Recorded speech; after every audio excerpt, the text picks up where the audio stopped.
ಬೆಳಗಾವಿ ಅಧಿವೇಶನ ಮುಕ್ತಾಯದ ಹಂತಕ್ಕೆ ಬರ್ತಿದ್ದಂತೆಯೇ ಬಿಜೆಪಿ ರಾಜ್ಯಾಧ್ಯಕ್ಷ ಬಿವೈ ವಿಜಯೇಂದ್ರ ಅವರು ಮುಖ್ಯಮಂತ್ರಿ ಸಿದ್ದರಾಮಯ್ಯ ವಿರುದ್ಧ ವಾಗ್ದಾಳಿ ನಡೆಸಿದ್ದಾರೆ. ಸಿಎಂ ಸಿದ್ದರಾಮಯ್ಯ ಅವರಿಗೆ ಇದು ಕೊನೆಯ ಅಧಿವೇಶನ. ಅವರು ಇನ್ಮುಂದೆ ಔಟ್ ಗೋಯಿಂಗ್ ಸಿಎಂ ಅಂತ ಲೇವಡಿ ಮಾಡಿರೋ ವಿಜಯೇಂದ್ರ ರಾಜ್ಯ ಸರ್ಕಾರದ ವಿರುದ್ಧ ಭ್ರಷ್ಟಾಚಾರದ ಗಂಭೀರ ಆರೋಪಗಳನ್ನು ಹೊರಿಸಿದ್ದಾರೆ. ಕಾಂಗ್ರೆಸ್ ಸರ್ಕಾರ ಅಧಿಕಾರಕ್ಕೆ ಬಂದಾಗಿನಿಂದ ಹೈಕಮಾಂಡ್ ಪಾಲಿಗೆ ಎಟಿಎಂ ಆಗಿ ಬದಲಾಗಿದೆ. ಬಡವರ ಹಣವನ್ನ ಲೂಟಿ ಮಾಡಿ ದೆಹಲಿಗೆ ಕಳಿಸುತ್ತಿದ್ದಾರೆ ಅಂತ ಗುಡುಗಿದ್ದಾರೆ. ವಿಜಯೇಂದ್ರ ಅವರ ಈ ಟೀಕಾ ಪ್ರಹಾರದ ಕಂಪ್ಲೀಟ್ ರಿಪೋರ್ಟ್ ಇಲ್ಲಿದೆ ನೋಡಿ.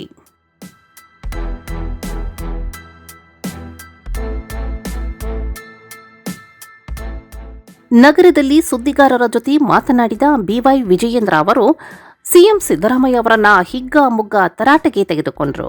ಪಾಪ ಮುಖ್ಯಮಂತ್ರಿಗಳ ಪರಿಸ್ಥಿತಿಯನ್ನ ಅರ್ಥ ಮಾಡ್ಕೊಳ್ಳಿ, ಅವರ ಮಾತಿನ ಧಾಟಿ ನೋಡಿದ್ರೆ ಎಲ್ಲವೂ ಅರ್ಥವಾಗುತ್ತೆ ಅಂತ ಲೇವಡಿ ಮಾಡಿದ್ರು. ಒಬ್ಬ ಔಟ್ ಗೋಯಿಂಗ್ ಸಿಎಂ ಕಡೆಯಿಂದ ರಾಜ್ಯದ ಸಮಸ್ಯೆಗಳಿಗೆ ಪರಿಹಾರ ಸಿಗುತ್ತೆ ಅನ್ನೋ ಆಶಾಭಾವನೆ ನಮಗಿಲ್ಲ.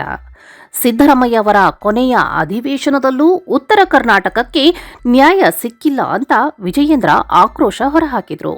ರಾಜ್ಯ ಸರ್ಕಾರ ಭ್ರಷ್ಟಾಚಾರದಲ್ಲಿ ಮುಳುಗಿದೆ ಅನ್ನೋದಕ್ಕೆ ವಾಲ್ಮೀಕಿ ಅಭಿವೃದ್ಧಿ ನಿಗಮದ ಹಗರಣವೇ ಸಾಕ್ಷಿ ಅಂತ ವಿಜಯೇಂದ್ರ ಗುಡುಗಿದ್ರು. 100 ಕೋಟಿ ಹಣ ಪೋಲಾಗಿದ್ದು ಹೈಕಮಾಂಡ್ ತೃಪ್ತಿಪಡಿಸಲು ಗುತ್ತಿಗೆದಾರರ ಬಳಿ ಕಮಿಷನ್ ಪಡೆಯಲಾಗುತ್ತಿದೆ. ಈ ಬಗ್ಗೆ ಗುತ್ತಿಗೆದಾರರ ಸಂಘದವರೇ ಪತ್ರ ಬರೆದಿದ್ದಾರೆ ಅಂದ ಮೇಲೆ ಭ್ರಷ್ಟಾಚಾರ ಯಾವ ಮಟ್ಟದಲ್ಲಿ ಅನ್ನೋದು ಜಗಜ್ಜಾಹೀರವಾಗಿದೆ. ದುಡ್ಡು ಹೊಡೆಯುವವರಿಗೆ ಬಡವರಾದ್ರೇನು ಶ್ರೀಮಂತರಾದ್ರೇನು ಇಡೀ ಖಜಾನೆ ದೆಹಲಿ ಪಾಲಾಗ್ತಿದೆ ಅಂತ ಟೀಕಿಸಿದ್ರು. ಕಾಂಗ್ರೆಸ್ ಸರ್ಕಾರ ರಾಜ್ಯದಲ್ಲಿ ಅಸ್ತಿತ್ವ ಬಂದಾಗಿನಿಂದ ಭ್ರಷ್ಟಾಚಾರದ ಮುಖೇನ ಕಾಂಗ್ರೆಸ್ ಪಕ್ಷದ ಹೈಕಮಾಂಡ್ಗೆ ಹಣ ಸಂದಾಯ ಮಾಡುವಂಥದ್ದು ಹಿಂದಿನಿಂದ ಕೂಡ ಹೇಳ್ಕೊಂಡು ಬಂದಾಯ್ತು. ರಾಜ್ಯದಲ್ಲಿ ಕಾಂಗ್ರೆಸ್ ಸರ್ಕಾರ ಅಧಿಕಾರಕ್ಕೆ ಬಂದ್ರೆ ಅವರ ಹೈಕಮಾಂಡ್ಗೆ ಎಟಿಎಂ ಆಗಿ ಪರಿವರ್ತನೆ ಆಗ್ತದೆ ಅಂತ ಹೇಳಿ ಎಸ್ಟಿ ಡೆವಲಪ್ಮೆಂಟ್ ಕಾರ್ಪೊರೇಷನ್ ವಾಲ್ಮೀಕಿ ಅಭಿವೃದ್ಧಿ ನಿಗಮದ ಹಗರಣದಲ್ಲಿ ಯಾವ ರೀತಿ 100 ಕೋಟಿ ಪೋಲಾಯಿತು. ಅದಾದ್ಮೇಲೆ ಒಂದಾದ್ರಂತೆ ಒಂದಂತೆ ಇವತ್ತು ಹಗರಣಗಳು ನಡೀತಾ ಇರುವಂತದ್ದು. ಹೈಕಮಾಂಡ್ ಅನ್ನ ತೃಪ್ತಿಪಡಿಸೋದಕ್ಕೆ ಒಂದು ಕಾಂಟ್ರಾಕ್ಟರ್ ಹತ್ರ ವಸೂಲಿ ಮಾಡುವಂಥದ್ದು, ಕಾಂಟ್ರಾಕ್ಟರ್ ಅಸೋಸಿಯೇಷನ್ ಅಧ್ಯಕ್ಷರು ಕೂಡ ಪತ್ರನ ಬರೆದಿರುವಂತದ್ದು ಕೂಡ ನಮ್ಗೆಲ್ಲ ಗಮನದಲ್ಲಿದೆ. ಹಾಗಾಗಿ ಭ್ರಷ್ಟಾಚಾರ ಬಿಟ್ರೆ ರಾಜ್ಯ ಸರ್ಕಾರದಲ್ಲಿ ಏನು ಕೂಡ ಅಭಿವೃದ್ಧಿ ಕೆಲಸಗಳು ಆಗ್ತಾ ಇಲ್ಲ ಅನ್ನೋದು ಸತ್ಯ. ಅಲ್ಲ, ಬಡವರಿಗೆ ಸಿಗಬೇಕಾದಂತ ಔಷಧಿ ಸಿಗ್ತಾ ಇಲ್ಲ ಸರ್. ಬಡವರಾದ್ರೇನು ಶ್ರೀಮಂತರಾದ್ರೇನು ಇವರಿಗೆ ರಾಜ್ಯದಲ್ಲಿ ಇವತ್ತು ಲೂಟಿ ಮಾಡಿ ಖಜಾನೆಯನ್ನ ಖಾಲಿ ಮಾಡಿ ಕಾಂಗ್ರೆಸ್ ಹೈಕಮಾಂಡ್ಗೂ ಕೂಡ ತೃಪ್ತಿಪಡಿಸಿ ತಾವು ಅಧಿಕಾರದಲ್ಲಿ ಮುಂದುವರಿಬೇಕು. ಒಂದೇ ಹೊತ್ತು ಈ ಸರ್ಕಾರದಲ್ಲಿ ನಡೀತಾ ಇರುವಂತದ್ದು.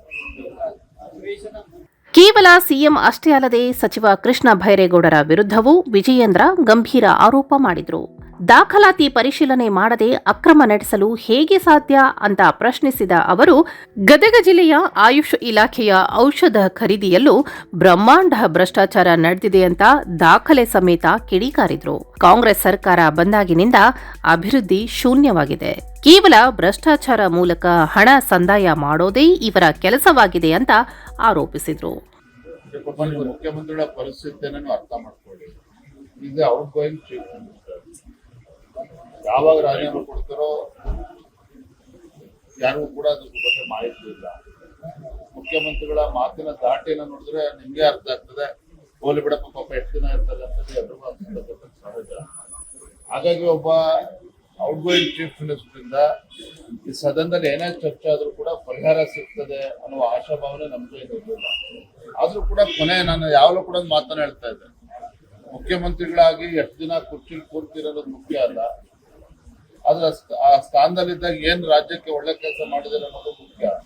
ಆಗ ನಮ್ಗೆಲ್ಲ ಒಂದ್ ಕಡೆ ಸಿದ್ದರಾಮಯ್ಯ ಅವರ ಕೊನೆ ಅಧಿವೇಶನದಲ್ಲಾದ್ರೂ ಕೂಡ ಉತ್ತರ ಕರ್ನಾಟಕ ನಾವು ಕೂಡ ಚರ್ಚೆ ಮಾಡಿದ್ವಿ. ಬಸವರಾಜ ಬೊಮ್ಮಾಯಿ ಅವರು ಮುಖ್ಯಮಂತ್ರಿಗಳಿದ್ದಾಗ ಈ ಭಾಗದ ಬೆಳಗಾವಿ ಜಿಲ್ಲೆ ನೀರಾವರಿ ಯೋಜನೆಗಳ 14 ಯೋಜನೆಗಳನ್ನ ಕ್ಲಿಯರೆನ್ಸ್ ಕೊಟ್ಟಿದ್ರು. ಕ್ಯಾಬಿನೆಟ್ ಅಪ್ರೂವಲ್ ಆಗಿ ಫೈನಾನ್ಸ್ ಅಪ್ರೂವಲ್ ಆಗಿದ್ದು ಕೂಡ ಕಳೆದ 2.5 ವರ್ಷದಲ್ಲಿ 10% ಪ್ರೋಗ್ರೆಸ್ ಕೂಡ ಆಗದೆ ಇರುವಂತದ್ದು.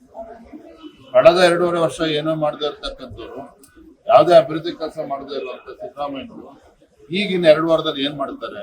ಮುಖ್ಯಮಂತ್ರಿಯಾಗಿ ಎಷ್ಟು ದಿನ ಕೂರ್ತೀರಿ ಅನ್ನೋದಕ್ಕಿಂತ ಆ ಸ್ಥಾನದಲ್ಲಿದ್ದು ಜನರಿಗೆ ಏನು ಮಾಡಿದ್ದೀರಿ ಅನ್ನೋದು ಮುಖ್ಯವಾಗುತ್ತೆ. ಕಳೆದ 2 ವರ್ಷಗಳಲ್ಲಿ ಏನೂ ಮಾಡದವರು ಇನ್ನುಳಿದ 2 ವರ್ಷಗಳಲ್ಲಿ ಏನು ಮಾಡ್ತಾರೆ ಅಂತ ವಿಜಯೇಂದ್ರ ಪ್ರಶ್ನಿಸಿದ್ರು. ಒಟ್ಟಿನಲ್ಲಿ ಸಿದ್ದರಾಮಯ್ಯ ಅವರ ಕುರ್ಚಿ ಅಲುಗಾಡ್ತಿದೆ ಅನ್ನೋ ಅರ್ಥದಲ್ಲಿ ವಿಜಯೇಂದ್ರ ನೀಡಿರೋ ಈ ಹೇಳಿಕೆ ಈಗ ರಾಜ್ಯ ರಾಜಕಾರಣದಲ್ಲಿ ಭಾರೀ ಸಂಚಲನ ಮೂಡಿಸಿದೆ.